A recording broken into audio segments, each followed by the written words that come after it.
Welcome to Tax Notes Talk, a podcast from Tax Notes, the leading source of tax news, information, and analysis. Welcome to the podcast. I'm David Stewart, Editor-in-Chief of Tax Notes Today International. This week, under new management. The OECD has been undertaking some big changes in the last couple of years. As we've covered here many times, they're working on remaking the landscape of international tax through the Inclusive Framework and its two-pillar project. On top of this massive undertaking, the organization has also seen changes in leadership, with Pascal Saint-Amand's departure last year, Grace Perez-Navarro's interim leadership, and now Manal Corwin's appointment to the director role at the OECD Center for Tax Policy and Administration. Tax Notes chief correspondent Stephanie Sung caught up with Manal remotely to discuss her plans for this new position and finalizing the two pillars. Stephanie, welcome back to the podcast. Thanks for having me again. Now, your guest needs very little by way of introduction, but could you give us some background on what she did before she took on the OECD role? Yes, before she took on the role, she was at KPMG, and before that, she had worked at Treasury. I think it's, as far as I know, her first all-encompassing interview with us, so was really happy to have her. And I believe it's one of her first interviews since taking on this position, so it was great that you had a chance to sit down with her. What sort of things did you discuss? Well, we talked about her priorities as CTPA director, and of course, we talked about the two pillars, the two-pillar solution to address the tax challenges of the digital and globalized economy, and, life beyond the pillars. What's next for the OECD? All right, let's go to that interview. Thanks so much, Manal, for being on the podcast with me today. Well, thank you, Stephanie. Thank you for having me. Of course. So I just wanted to get a sense of how you got the call to become the director of the CTPA. How did it happen? Well, I received a call from the Secretary General of the OECD asking whether I'd be willing to consider succeeding Pascal Saint-Amand in the job. He was the then director of the CTPA, and he had announced his departure after more than 10 years in the role. So it was very unexpected, and at first did not seem possible, feasible. But after giving it some thought and with the encouragement of a very supportive husband and my 4 awesome children, enthusiastic children, and a wise friend and board colleague, I made the decision to take a leap of faith and take it on. But look, ultimately, I've always been deeply interested in and passionate about policy and very committed to public service. So while it was unexpected and logistically challenging, it just made sense to go for it. Mm-hmm. Well, congratulations. And it's a little late, but congratulations anyway. So you officially took up the post on April 1st after Grace Perez-Navarro retired. And so how are things going? And what kind of advice did she give you before she left? Well, it's hard to give advice. I mean, Grace was terrific. And of course, Grace did immediately succeed Pascal after serving as deputy director for many, many years with just incredible institutional knowledge and many contributions in her own right. And she took the helm for 5 months. Look, I mean, Grace, her insights, her kind of practical advice and so many other things were invaluable to me and my ability to kind of step in and do my best to sort of take on the role. And when you think about both Pascal and Grace had very, very many years at the OECD. So stepping in as a brand new director and simultaneously losing their experience and institutional knowledge was certainly hard, but they've both been very available and provided lots and lots of insights and continue to support with the practical questions associated with taking on a new role and entering a new institution. Mm-hmm. Well, you're certainly no stranger to being on the international tax stage, given your past experience at Treasury and at the CFA. How has your past experience prepared you for this job, and what has been the biggest adjustment so far? Yeah, I've definitely been at this for a long time, over 30 years now. Look, I have a lot of varying levels of experience. I'm a lawyer. I've served as international tax specialist both in the private sector as well as in the public sector in the U.S. Treasury Department, where I also served twice as the U.S. delegate to the OECD, and also headed up the U.S. Tax Treaty Program. So I have a lot of different perspectives and seen international tax policy from various vantage points. I think all of that experience certainly has given me a strong technical grounding in the international tax rules, but I think more importantly, the experience in government and at the OECD have really just, I guess, heightened my awareness of the policy drivers of international tax rules, and as well as some of the practical impacts and behavioral consequences of these rules. So it's all quite relevant. I think the also just being the former U.S. delegate to the OECD, I gained a pretty solid understanding of both the value of the OECD platform, as well as the challenges and rewards of achieving consensus on these complex international frameworks.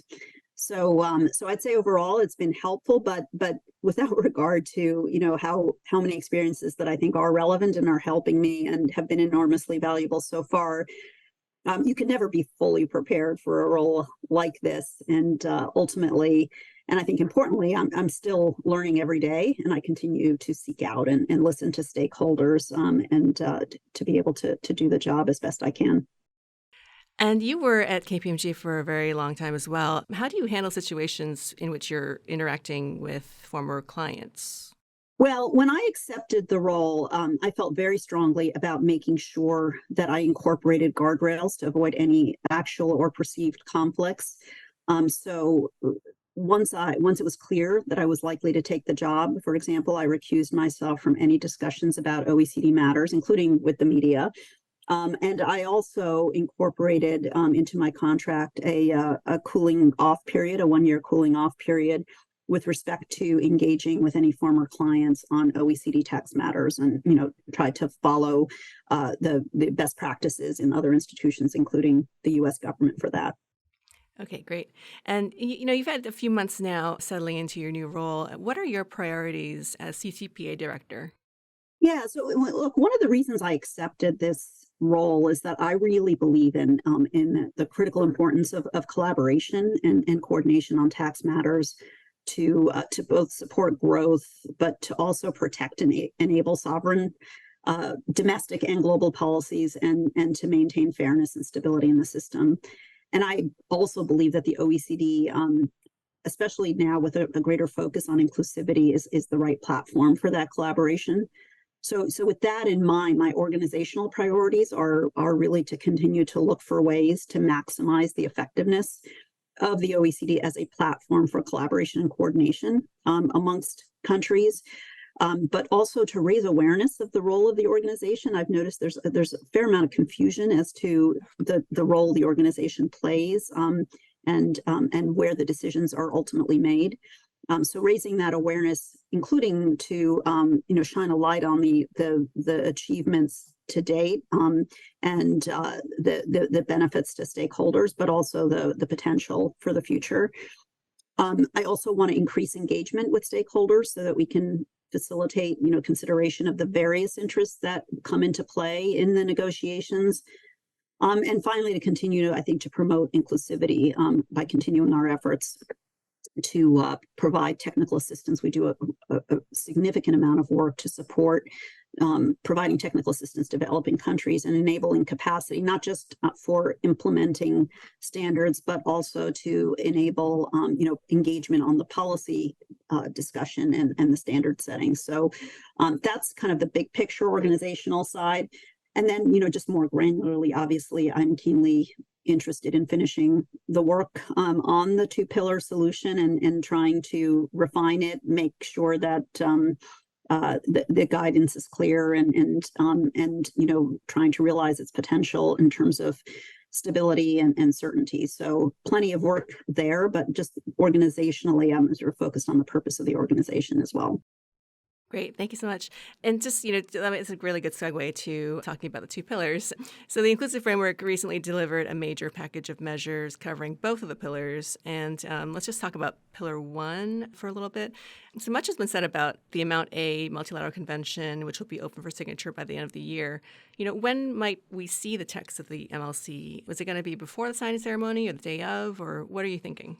Well, certainly be before. So as you said, a couple of weeks ago, we published an outcome statement that was supported by 138 members of the Inclusive Framework. And that outcome statement summarized a package of deliverables covering both pillars. And that was really an important milestone to move the work forward.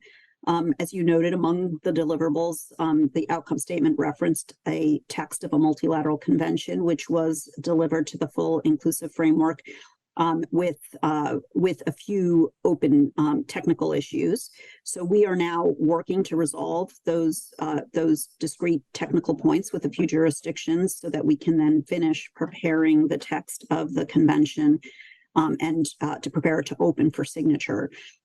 That just what that means, it involves a fair amount of cleanup, addressing cross-references and some technical aspects, but just making sure there are not remaining technical issues to be resolved. And I think consistent with typical treaty practice, we will publish that text once that that preparation has been finished, so it's prepared for signature. At that point, the text will be published when it's prepared and open for signature, which we expect to be in the fall and certainly before a signing ceremony, which likely will be slightly later, closer to the end of the year. Okay, great. The MLC contains this rollback and standstill provision. What can you tell us at this point about the kinds of relevant similar measures that will be included in that provision? And we're looking for more details about the tax certainty processes. I think that's something our readers are interested in. Is there anything you can tell us about those 2 points at this stage? Yeah, sure. The MLC will include a definition of DSTs and relevant similar measures, and consistent with what we've seen in the consultations prior. The measures will meet 3 cumulative criteria. They are market-based, meaning they're going to be applied on the basis of the location of customers or users.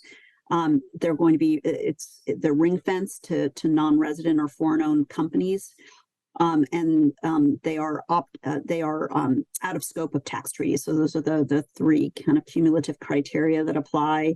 And there's going to be a conference of the parties that are referenced that will decide whether a measure meets this definition.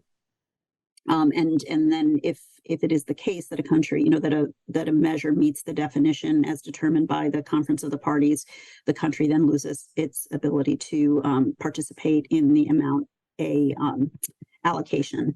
So there'll be more detail in the MLC on that, but that's roughly the outline of what a DST or other relevant similar measure is.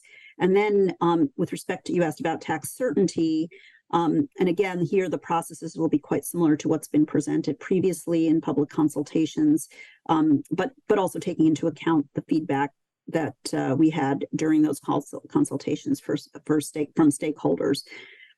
So just big picture, in particular, multinational groups will have the ability to request scope certainty, so to check whether they're in scope of amount A, advanced certainty on their application, on the application of revenue sourcing rules, and then comprehensive certainty on their overall application, of the convention.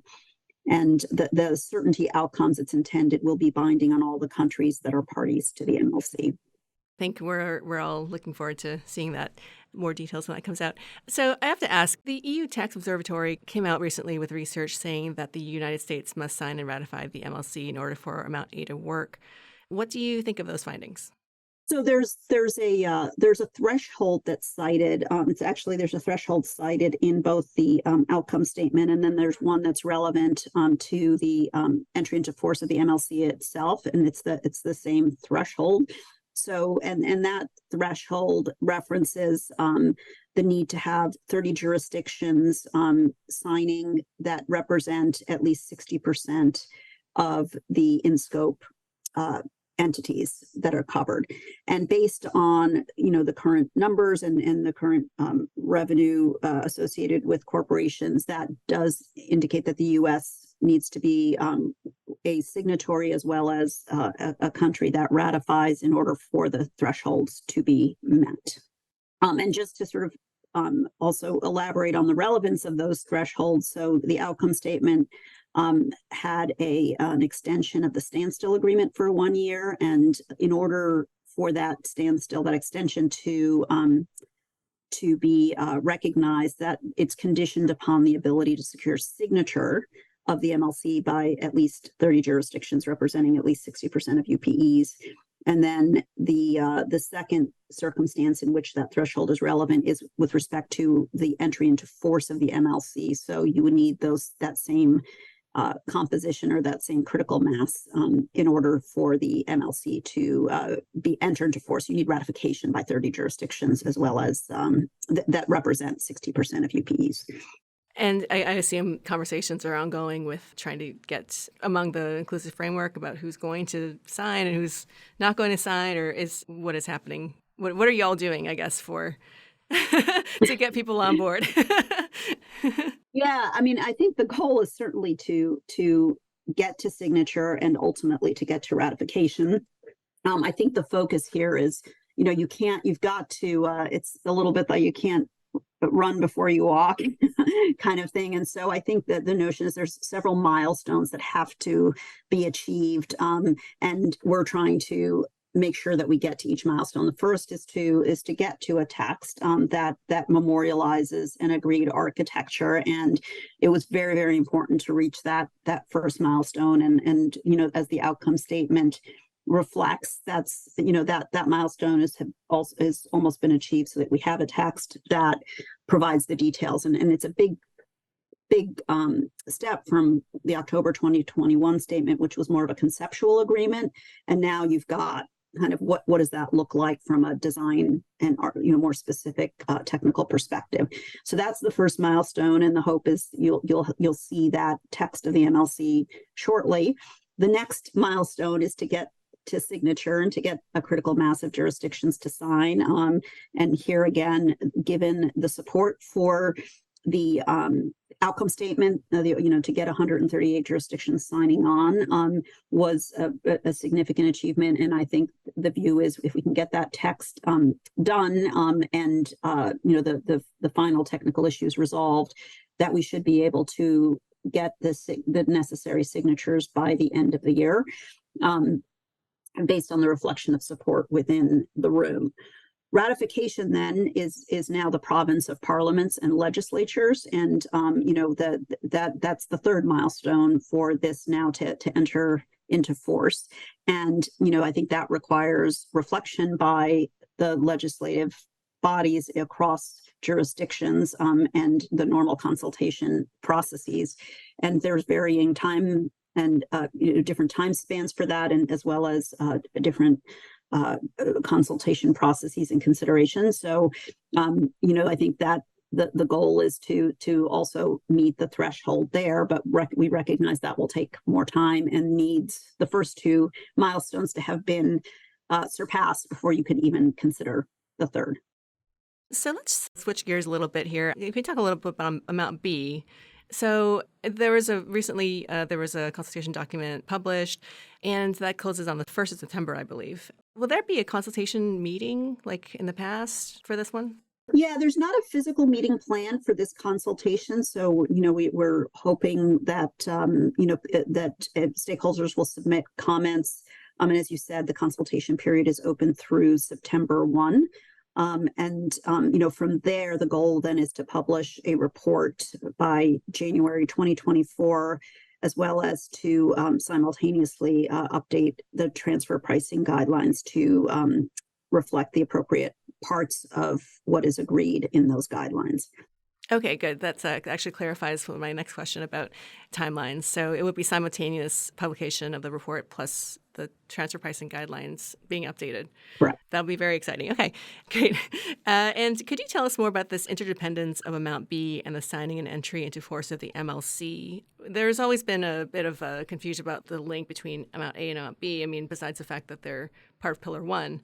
Could you tell me a little bit more about that interdependence? Sure. I think you hear a lot of countries who are at the table and since the beginning of the two-pillar solution have said that, look, this is a package, and you have some countries more interested in Pillar 1, some countries more interested in Pillar 2, but view the moving forward here as a package. And within Pillar 1, which, as you've noted, includes two components, amount A and amount B, that aren't directly related, but I think countries again have view them as a package, and you have some jurisdictions that care very much about amount B and care less about amount A, and other jurisdictions where their priority is amount A and have less interest in amount B. So with that in mind, I think the aspects of amount B that I think all the delegates agree on is that this notion of making sure that with respect to low capacity jurisdictions where there are few or no comparables, that having the amount B simplified methodology is going to be an important piece of the agreement, and that the interdependence is not really linked to that aspect of amount B. There is, in the next few months, the continuation of the conversation about amount B, and the refinement of what is a baseline distribution activity. And in that regard, you have some jurisdictions who feel very strongly that they want that the application of the simplified methodology to apply in broader circumstances that are appropriate, and that their willingness to sort of sign the MLC will be dependent on satisfaction around that slightly broader scope of the scope of application of the amount B methodology that will be worked out through in the next couple of months. And then on the flip side, you have jurisdictions who feel strongly that to the extent that amount B does apply in those broader circumstances, that should be dependent and interdependent on the availability of that simplified approach, be dependent on countries actually ratifying the MLC that would bring amount A into existence. So that is the interdependence, and depending on which side you're on, the notion here is it's a placeholder that recognizes that countries have different interests in the different sides of this, but they are intended to be a package in order to memorialize the deal. Got it. Okay, thank you. Let's now talk about a little bit about Pillar 2. So the OECD recently published a package of additional Pillar 2 guidance, including the Global Information Return, guidance on the transitional UTPR, safe harbor, permanent QDMTT safe harbor, treatment of transferable credits. What other guidance is in the pipeline that our readers should look out for next? Yeah, sure. So we're working on a handbook to support the implementation of the global rules. And I think the goal is to deliver that at the next G20 finance ministers and central bank governors meeting in October, this coming October. And that handbook will provide a step-by-step approach to the implementation or the application of the rules, including illustrations on specific examples to facilitate understanding of the application, and hopefully with a view towards making the technical content much more accessible. There will also be a chapter in that handbook on just capacity building. It sets out the support that we'll be providing to developing countries to support implementation of the rules, and we're already in conversations about that and setting up programs to support implementation of the minimum tax in particular in developing countries. We will also be working on developing a peer review process to allow jurisdictions as well as stakeholders to identify the qualified rules and ensure coordination among implementing jurisdiction as to when particular aspects of the rules are qualified. And then finally, we'll continue to support the coordinated implementation to ensure that implementation is coordinated by releasing further administrative guidance as needed. So a number of things to look for in the coming months. Yeah, it seems to me that just recently there's like a flood of different things coming out, and it's a lot. I can't imagine what it's like on your side to getting all these things out. It is a lot. It's for sure it's a lot. Well, so Business at OECD has said, there is not enough consultation with business on this latest batch of Pillar 2 guidance, and they called for more consultation to ensure the rules are workable. How do you respond to this?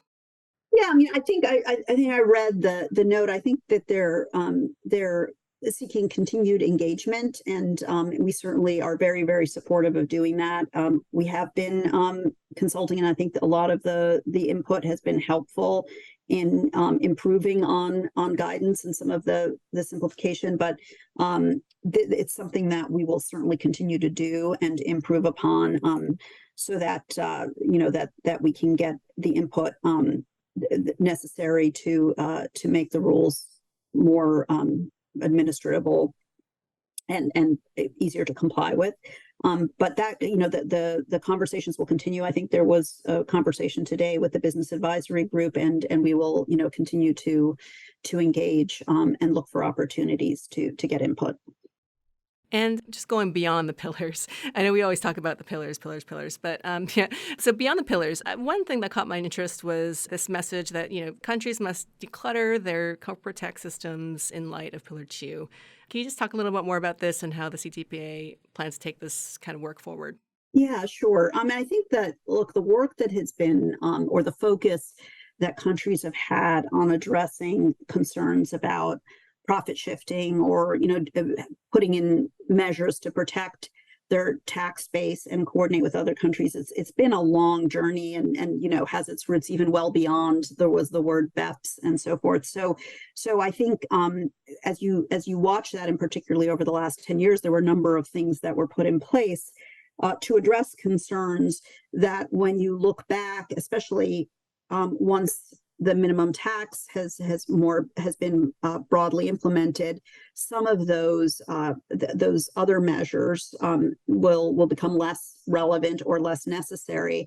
And so we have an opportunity to sort of reflect on to what extent there can be some streamlining and greater simplification, taking into account that the minimum tax maybe obviates the need for other rules. And so looking, for example, at measures like the hybrid mismatch rules that were part of the BEPS action plan early on, evaluating to what extent those can be either simplified or aspects of them are no longer necessary when you've got a minimum tax.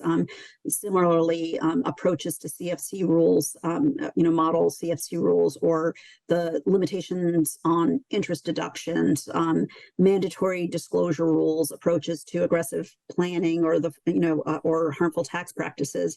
I think there's an opportunity to just reflect on either whether certain things are necessary or whether there's more simplified approaches, again, in light of more recent developments. So I think we're eager to reflect on that and work with countries on taking steps to further simplification, as well as promote stability and free up administrative resources to sort of focus on the aspects of the system that really make a difference and aren't duplicative. And what other areas of the OECD's work should practitioners be paying attention to, and why? Yeah, no, I think this is sort of part of this notion of the beyond the pillars. Is there's obviously a lot of work that's been focused on the two pillars, but simultaneously a significant amount of work continuing in many other areas. An example of that is in the transparency area. So we've recently released the crypto asset reporting framework, which has now been adopted as an international transparency standard, alongside some amendments to the common reporting standard. And together, these frameworks are they're updates to transparency standards, but in particular taking into account virtual currencies and other crypto assets, other form of digital assets that needed to be accounted for in the transparency packages that we've worked on in the past. So that's an area of new development. With respect to tax administration, there's been a focus of work providing a blueprint for integrating tax processes into the systems that businesses and taxpayers use in their daily work to reduce burdens for businesses in terms of compliance, and hopefully promote compliance, but also improve tax administration. So that work is being picked up now. The Forum on Tax Administration has been driving it, and we've got 41 tax administrations plus business and academic representatives who are going to be meeting again to discuss some new projects in this area in October in Singapore when the Forum on Tax Administration meets again. So there's some really important work there. Staying with the Forum on Tax Administration, their MAP forum has also recently released 2 important manuals to increase tax certainty. Notably, there's a bilateral advanced pricing agreement manual, and then a manual on the handling of multilateral MAPs and APAs. And then finally, the OECD international VAT guidelines continue to go from strength to strength. We've got over 90 countries that have now implemented these internationally agreed standards and guidance for addressing the challenges of collecting value-added taxes on digital trade. So we're continuing to, in that area, also develop detailed regional toolkits for Africa, Asia Pacific, and Latin America, and the Caribbean, relating to, and we're working with regional partners on this, including the World Bank, to provide guidelines for the implementation of these VAT standards, which are really game changers for a number of countries. So I guess beyond these areas, we've got a very vibrant work program on tax policy and tax statistics, tax and crime, as well as capacity building and implementation support for developing countries. So I think I would keep an eye on all of those things. But then more broadly, sort of looking ahead, we had in our inclusive framework meeting just earlier this month, we talked about, we had a side event, a stakeholder event, and had input on other areas that are top of mind for various stakeholders, including not just governments, but civil society, business, and other organizations that are looking at various issues that would benefit from coordination. And among the areas that emerged and were discussed are taking a look at global mobility, the tax aspects of global mobility, both at the individual and corporate side, especially post-pandemic, taking a deeper dive into tax and inequality, as well as looking at other areas of transparency that need to be addressed as things get modernized, and various other issues. So we'll continue to get stakeholder input on areas of focus, and start building up a future agenda, sort of from the bottom up. Well, it sounds like you have a full plate, more than full plate ahead of you. Well, thank you so much. I know you're super busy, so I really appreciate you coming in and speaking with us today. And I look forward to seeing what the CTPA does next. Well, thank you again. I appreciate your having me, and look forward to talking again in the future. And now, coming attractions. Each week we highlight new and interesting commentary in our magazines. Joining me now is Acquisitions and Engagement Editor-in-Chief, Paige Jones. Paige, what will you have for us? Thanks, Dave. In Tax Notes Federal, Christopher Karahali and Ethan Osheroff explain the new guidance for taxpayers who want to stack their qualified small business stock. Paul Carman explores the possible ramifications of a case that was partially denied a motion to dismiss by a federal district court. It was on the grounds that the plaintiffs plausibly pleaded that a decentralized autonomous organization is a partnership. In Tax Notes State, Elise McLaughlin and Kathleen Quinn address the court case Moore v. United States and its impact on factor representation. Hale Shepard examines California's settlement initiative for conservation easements. In Tax Notes International, 5 KPMG practitioners use the game Candyland as a guide to help taxpayers navigate the corporate AMT system. Kimberly Klausing discusses a recent analysis by the JCT concerning the revenue consequences of the United States adopting Pillar 2 conforming tax reforms. In featured analysis, Joe Thorndike considers the potential presidential run of Senator Joe Manchin and how it could boost his upcoming Senate re-election campaign. And finally, on the opinions page, Thorndike also examines the No Labels third-party manifesto and its unfortunate reliance on the language of taxpayerism. That's it for this week. You can follow me online at TaxStew, that's STEW, and be sure to follow at Tax Notes for all things tax. If you have any comments, questions, or suggestions for a future episode, you can email us at podcast@taxanalyst.org. And as always, if you like what we're doing here, please leave a rating or review wherever you download this podcast. We'll be back next week with another episode of Tax Notes Talk. Tax Notes Talk is a production of Tax Notes. You can learn more about us by visiting www.taxnotes.com/podcast. When major media wants the straight story, they turn to Tax Notes. Thank you for listening, and join us again for another edition of Tax Notes Talk. Want to see more like this? Subscribe for more tax videos. Special thanks to our executive producers Jasper Smith and Paige Jones, as well as showrunner and audio engineer Jordan Parrish.